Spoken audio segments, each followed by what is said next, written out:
Hugely thrilled today to be interviewing Billy Hayes. When I was a kid, oh my goodness, Midnight Express, the movie. I'll never forget. It was decades ago when I watched it. I'll never forget the part where Billy is in the mental asylum. The people are walking Yeah, round and round in circles, and oh, it gave me nightmares for days. that was So, one of the more accurate, actually, parts of the film. You know, the movie made quite a bit of changes from my book to the film.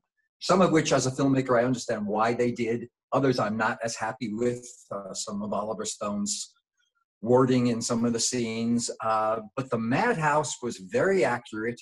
It was, when I wrote my book, the original Midnight Express, everything except that chapter. I kept putting it off. I didn't want to do it. And it was the last chapter, and Bill Hoffer, the gentleman who was organizing me and pushing me, and I'd have quit after the first day. You know, you've been in jail. I don't want to think about jail. I want to forget jail. But he forced me to keep doing it, which was good. And he kept saying, you need to write about Bakakoi. And I said, I don't want to go back. Last chapter, I sat down and I wrote Bakakoi virtually in one sitting. And Bill, who corrected me and he had virtually no notes on it. By that time, I had finished writing the rest of the book. So that chapter just came out. But that was, of all the places I've been in my whole life, that was by far the most bizarre. and it still haunts me to this day now. Looking at some of your later work, then, you've talked about how the movie portrayed you were on this mission to smuggle the contraband, but you'd been on 4 missions, and that was the 4th mission that you got caught on. So what Yeah. led you getting into doing these runs? Seemed like a good idea at the time. And I knew I was way too smart and good looking to ever get arrested. That's how stupid I was. But, you know, I made the first trip in April of 1969. Everybody was smoking pot back then. And a friend of mine came back from Istanbul with 2 little grams of hash hidden in his money belt. And he said, it's cheap, it's easy. They sell it right on the street. And I was working in a hospital part-time. I was at college. And I was walking around and I passed a cast room and I saw a doctor dipping a roll of plaster tape into water and wrapping it around a patient's broken leg. And an idea came to me. So 2 weeks later, I was in Istanbul. I had 2 kilos, 4.5 pounds of hash taped to my leg, wrapping this plaster of tape. And I had a nice white cat that I then stomped across the Istanbul airport and stomped across the New York airport. And that was my first trip back. And once I did that and got away with it, I knew I was golden. I could get away with anything. I was 21 years old, invincible. And then I did 2 more trips. People have asked me, you know, back when I first came back was the height of the drug war, 1975. I couldn't admit that I had smuggled hash 3 times prior to getting arrested. So the answer to the question people said, how many times did you smuggle? Once too many, at the very least. On the 4th trip, I was arrested at the airport. Before we get to your arrest, what were you blowing the money on then on the early trips? Oh gosh, every 6 months I went, I was making about $5,000 each run, which is just such petty change compared to the risk I was taking. I needed someone much more ambitious to push me and bring a boatload back of hash. Hash, by the way, for those who don't know, it's cannabis. It's the same plant. I should have brought a whole lot more, but I smuggled 2 kilos back, taped under my arms the next 3 times. And it was easy to sell. You don't have to sell anything. People come to you and they buy the stuff because they like it. And I kept thinking I'll never get touched until I actually did this 4th trip and got caught out at the airport. They were searching people. The PLO had just hijacked some planes and blown them up. This was 1970. And I actually went out to the airport the day before and watched people going through customs. You used to be able to do that. And I was supposed to go up on, nobody was getting body search customs. There was no metal detectors. I kept thinking, piece of cake. And I was going to go up on the observation deck and finish watching people till I actually get on the plane, which was my first thought. But no one was searching customs. And there was an English girl studying belly dancing in Istanbul who loved to show me her latest lessons. So instead of going up on the tower at the airport and watching people till I got on the plane, I left and went back to see the latest moves of the English belly dancing girl. Next day when I showed up, they were searching people not at customs, but out at the airplane. And they put us all on a bus to take us out to the plane, which I went through customs. I thought I was golden. You know, I'm James Bond. I've made it through customs. I'm feeling fine. I'm ready for my 4th return to New York. And at the airplane, they were searching people. They had a table set up in front of the ramp. They had soldiers with rifles surrounding the plane, and they were searching people right there at the airport, right there at the boarding ramp to the plane, which I discovered as I looked out the window of the bus and saw all these soldiers. My first reaction, deny reality. This can't be happening. This can't be happening. While it's happening, I'm saying this can't be happening. I almost got onto I went past the first cop and I was sidling past the second cop, putting my yoga book back into my shoulder pack as if I've already been searched. And I pointed to the cop in front of me that the other cop got me, and I got one foot up in the air towards the boarding ramp when this hand grabbed my elbow. And the rest is a very long 5 years. But at that time, did you think you could get out of the situation somehow? Well, when I was first arrested, I kept thinking, I'll get away. There's somewhere or other I'll be able to get out of this. But after a year or so, and I realized I may not get out. I didn't even want to learn Turkish for the first year. I kept thinking, I'm going to get out of here. I'll never need it. That's how stupid I still was. I just couldn't accept the reality until after about a year when I realized maybe I better start learning Turkish. And then my sentence, it was a difficult thing to ascertain. Well, you've been there, you know. Sometimes the lawyers tell you this, and then the courts tell you that, and then this other thing happens. I never quite knew where I stood. And I was trying to escape from the day I got in there. And I had a couple of attempts. One of them was Bakırköy Hospital, because that was an easier place to escape from. There's a clause in Turkish law that says, if you're judged to be crazy, they can't keep you in jail. But if you're that crazy, they don't put you out on the street. They keep you in Bakırköy, the madhouse. But that's a better place to escape. So I bribed the prison doctor. Again, everything prison works on the bribe system, especially in Turkey, bakshish.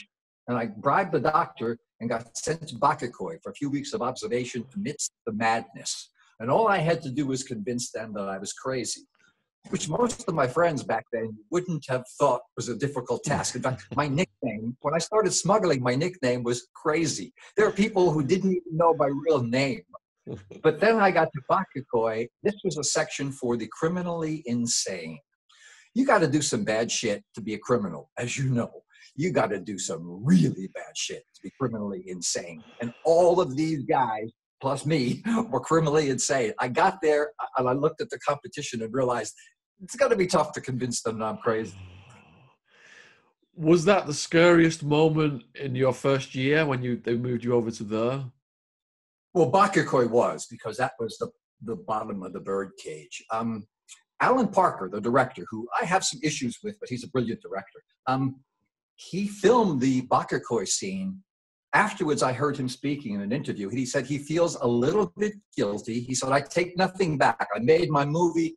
I'm an artist. You guys can critique it the way you want, all of which I agree with. You know, people make their own decisions. He made his own movie. But he said, I feel a little guilty about the madhouse scene, because he actually went with his film crew out to an insane asylum, a madhouse, and filmed some of these guys. That's why they all looked so realistic. You know, one or two of the actors mixed in with them, and of course, Brad Davis mixed in with them, the actor who played me, but many of those guys were the real deal, which madness is frightening. You have such fear and empathy and pathos, and all of them were mad. And I was there in the midst of them. When I got back to Samajala, the first prison I was in, which was a dirty, nasty prison, as virtually all of them are, I got back to Samajala and I looked around. I told my friends, oh, it's so good to be back here. And they're looking at me like, the fuck are you talking about? They hadn't been to Bakırköy. You know, you never appreciate, when it's personal, I always put the third person.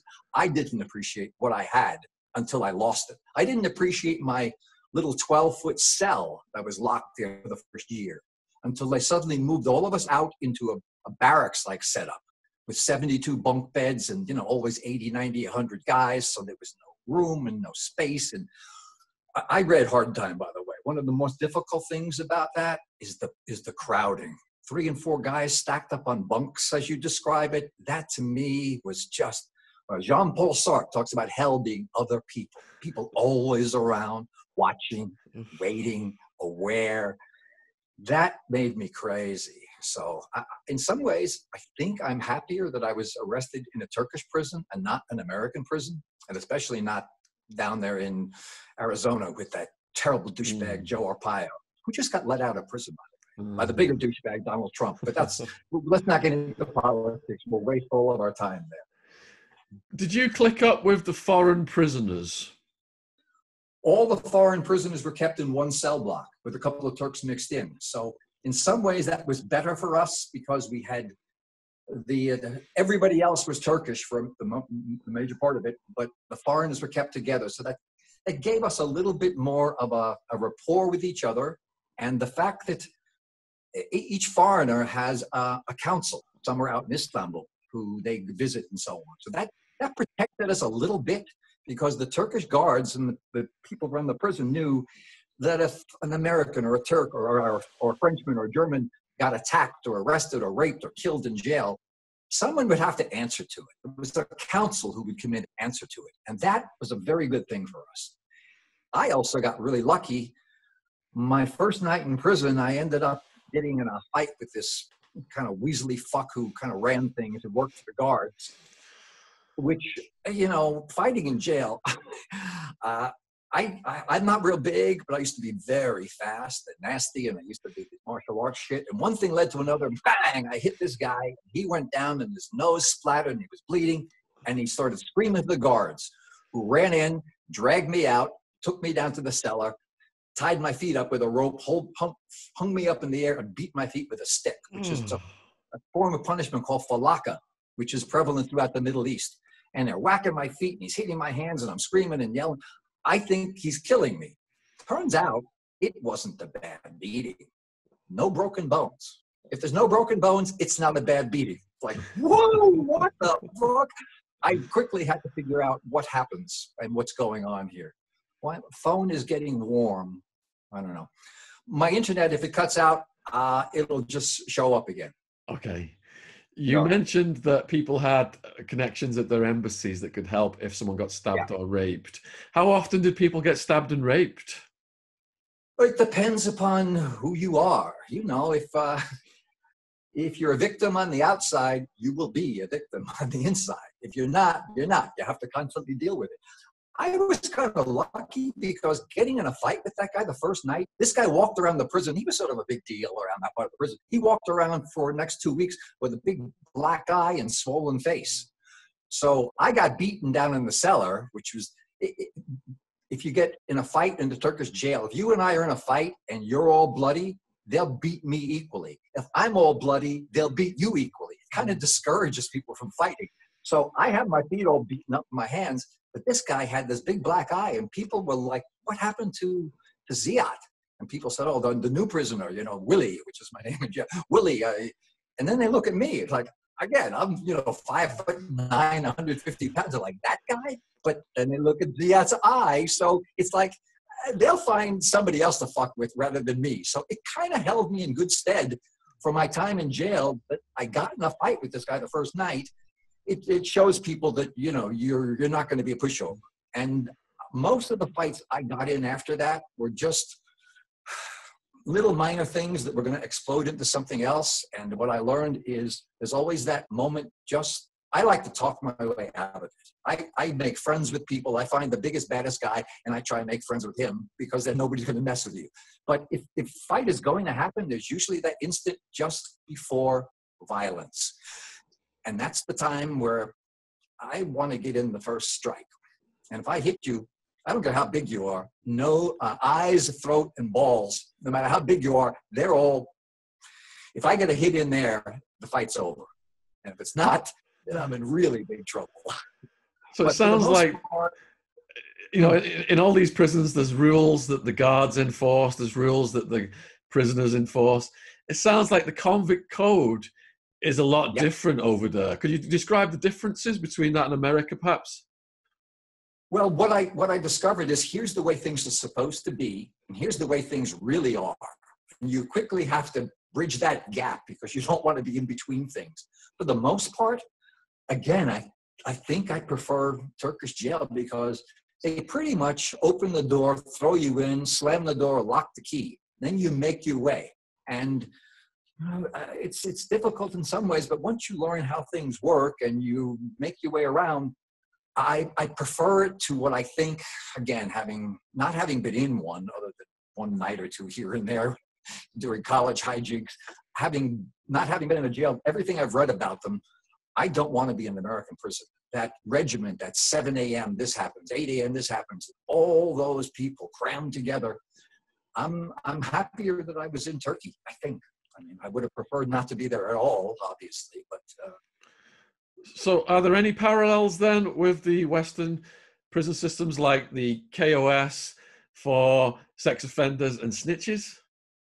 Not really. What they had was all of the foreigners were thrown into one cell block. The Turks were in other places, but you can have a killer, a rapist, a murderer, and a drug smuggler all in the same place. They didn't differentiate people like that.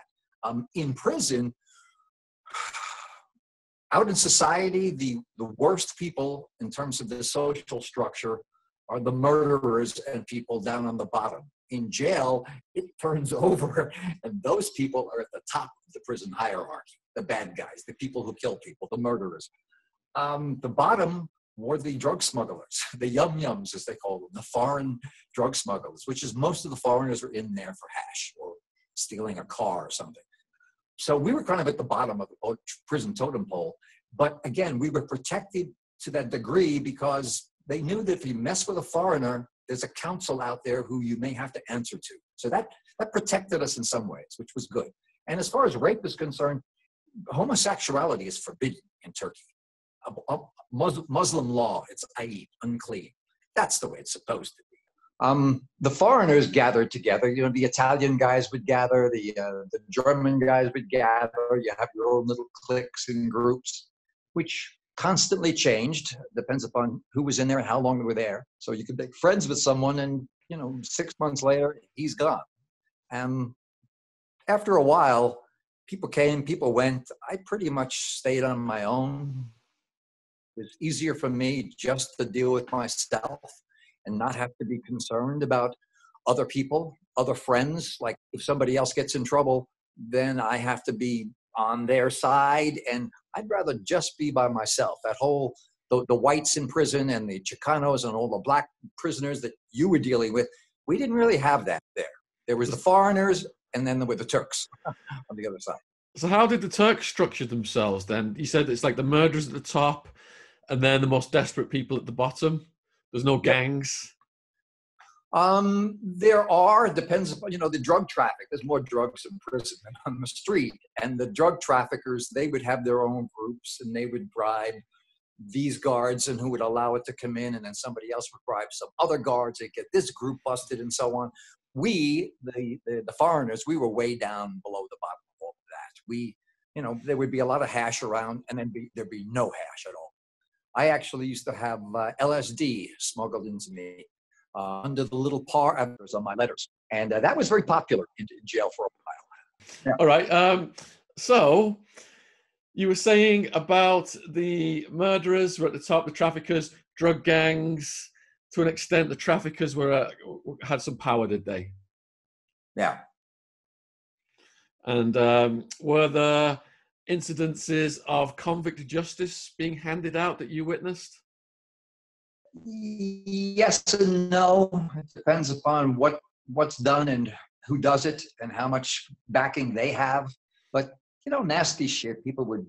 We had a lot of cats in the jail because they could come in and out of the bars. So people would abuse the cats rather than abusing other people, which is they'd light them on fire and somebody strung a cat up. Yeah, I know. And I love cats because they keep the rats away. And we had lots of rats in jail.